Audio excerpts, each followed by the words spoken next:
बघा, एका त्रिकोणाचे क्षेत्रफळ 384 सेमी स्क्वेअर आहे आणि त्यांच्या बाजूंचे गुणोत्तर 24 32 40 असं आहे.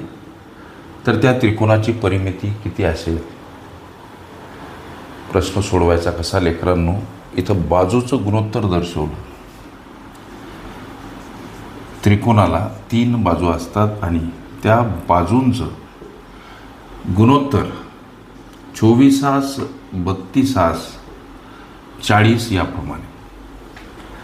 या तीनही संख्या लेकरांनो 8च्या पाड्यामध्ये आहेत. म्हणजे हा जर भाग दिला 8 3 24 8 चौक 32 आणि 8 45, त्या बाजूंचं हे संक्षिप्त गुणोत्तर आम्हाला सापडते. प्रत्यक्षात त्या बाजू काढण्यासाठी चलपद x वापरायचं असते. आता या बाजूमधला अर्थातच कर्ण कोणता असणार? कर्ण हा पाया आणि उंची हून मोठा असतो. एखाद्या वेळेस टॅली करायचं झालं की बा हा 5 गुणोत्तर असलेलाच कर्ण कसा? तर पायथागोरस प्रमेय याचा अवलंब करून हा कर्ण आहे. याचा अर्थ कर्ण वर्ग बराबर पाया वर्ग अधिक उंची वर्ग. म्हणजे हा झाला पाया आणि ही झाली उंची. या मापामध्ये हे बसते का? 5चा वर्ग 25, 3चा वर्ग 9, 4चा वर्ग 16, 25 आणि इकडं 25. काटकोन त्रिकोणामध्ये कर्णाचा वर्ग हा पाया वर्ग आणि उंचीच्या वर्गा इतपत असतो. म्हणजे या दोन गोष्टी ॲज इक्वल असतात असं गणित म्हणते, म्हणजे पायथागोरस म्हणतो. हे कशासाठी पडताळा? तर हाच कर्ण आहे का यासाठी आम्ही हे टॅली केलं. आता गोष्ट अशी की गणितामध्ये आम्हाला त्रिकोणाचं क्षेत्रफळ दर्शवलं. मग आता त्रिकोणाचं क्षेत्रफळ आणि काढण्यासाठीचं सूत्र, त्रिकोणाचं क्षेत्रफळ काढण्यासाठीचं लेकरांनो सूत्र आहे 1/2 गुणिला पाया आणि गुणिला उंची. हे सूत्र आहे. आणि त्रिकोणाचं क्षेत्रफळ दर्शवलं 384 सेमी स्क्वेअर. 1/2 गुणिला पाया कोणता? तर हा 3x आणि उंची कोणती? तर 4x. लक्षात घ्या. आता 384 बराबर 1/2 मांडण्याऐवजी इथं हा भाग असा जातो 2 4. म्हणजे उरलं का इकडं? तर 1 गुणिला 3x गुणिला 2 गुणिला x 2x. 384 बराबर 3 2 6 आणि x वर्ग अशा पद्धतीचा हा गुणाकार. 3x गुणिला 1 3x, 3x गुणिला 2x म्हणजे 3 2 6x वर्ग.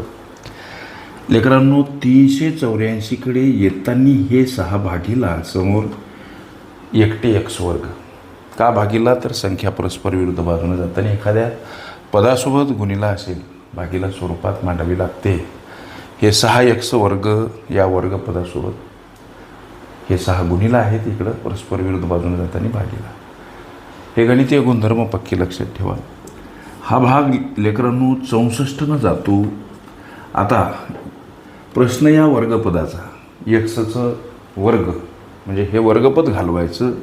आम्हाला नुसत्या एक्सची किंमत काढायची आणि बाजू माहीत करून घ्यायच्या, अवगत करून घ्यायच्या. मग आता अशा वेळेस हे वर्गपद घालवायचं तेव्हा ही परस्पर विरुद्ध बाजूला असलेली संख्या वर्गमुळात टाका, ठेवा, मांडा, दर्शवा. हे काही गणितीय गुणधर्म. आता 64चं वर्गमूळ किती? तर 8. एक्सचा व्हॅल्यू 8 आला. लक्ष द्या, आम्हाला त्या त्रिकोणाची परिमिती विचारली. साधी आणि सोपी गोष्ट लेकरांनो. परिमिती म्हणजे काय असते? तर त्रिकोणाच्या तीनही बाजूंची बेरीज असते. तीनही बाजूंची बेरीज असते लेकरांनो. लक्ष द्या. मग आता त्रिकोणाच्या 3 बाजू तुम्ही काढू सुद्धा शकता. उदाहरणार्थ एक बाजू आहे 3x, दुसरी आहे 4x आणि तिसरी आहे 5x. या 3 सोबत x गुणिला xचा व्हॅल्यू 8 हे झालं 24. 4 सोबत x गुणिला xची किंमत 8 चूक 32. 5 सोबत एक्स गुणिला 8 पंचे 40, 4 2 6, 4 3 7 2 9, 96 सेंटीमीटर हे अशा पद्धतीनं काढू शकता. किंवा तिन्ही बाजूंची बेरीज म्हणजे गुणोत्तर स्वरूपामध्ये ह्या 3 बाजू 3x 4x 5x अशी बेरीजसुद्धा करू शकता. 5 आणि 4 9 आणि 3 हे उत्तर 12x सापडते. या 12 सोबत एक्सची किंमत x गुणिला असल्यामुळं 12 8 96 अशाही पद्धतीनं तुम्हाला हे काढता येईल. किंबहुना हा मार्ग यूज करा. त्या त्रिकोणाची परिमिती किती सर? 96 सेंटीमीटर हे तुमच्या विचारल्या प्रश्नाचं उत्तर. ओके. त्रिकोणावरील उदाहरणे: पायथागोरस सिद्धांत, समभुज त्रिकोण, समद्विभुज त्रिकोण, समांतरभुज त्रिकोण ह्या सर्व माझ्या प्लेलिस्ट अवश्य बघा. त्यामध्ये विविध स्पर्धकांनी विविध अंगांनी विचारल्या संभाव्य अशा असंख्य प्रश्नांचा सराव तुम्हास करता येईल.